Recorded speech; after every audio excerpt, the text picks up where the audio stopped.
All right, we're solving equations now, which means we're trying to figure out what x equals so that when we plug it in, I meant to put that one. So when we plug it into this x right here, whatever number we get, when we multiply it times 5 and then subtract the 5, it's supposed to equal 10. Okay. Whenever you solve an equation, the very last step, doesn't matter how much work you do in here, the very last step is always going to be x is equal to some number, or you possibly could have some number equals x. They always end the same way, and it doesn't matter if x is on the left or if x is on the right. It really doesn't. In this problem, my x is on the right. I'm just going to leave him over there. But he's not alone. He's multiplied by a 5, and there's a 5 being subtracted from him. I want to know what x is equal to.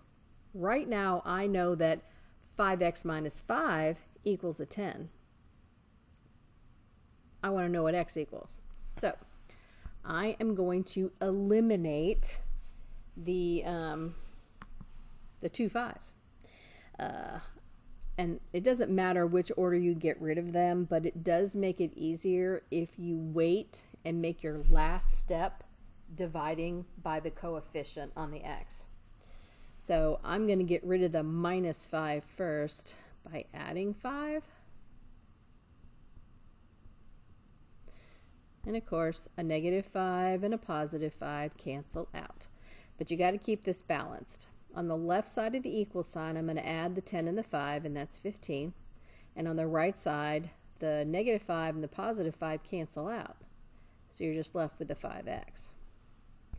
And now to get x by itself, I will divide off the 5 because 5 over 5 cancels out.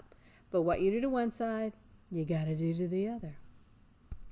And so on the right side, the x is by itself. It's all that's left, and 15 divided by 5 is 3.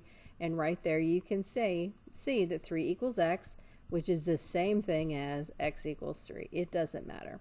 And if you wanted to check your answer, which is the beautiful part of solving equations, you're trying to figure out what number, when you put it in place of x, will it give you, that's a question mark with a thing underneath it, will it equal 10? So I got 3, so does 5 times 3 minus 5 equal 10? Well, 5 times 3 is 15, and 15 minus 5 is 10. 10, yep, does equal 10. So 3 is the correct answer. That's the number that if you plug it in where x is, will actually make a true equality. 10 equals 10 is true. That's it.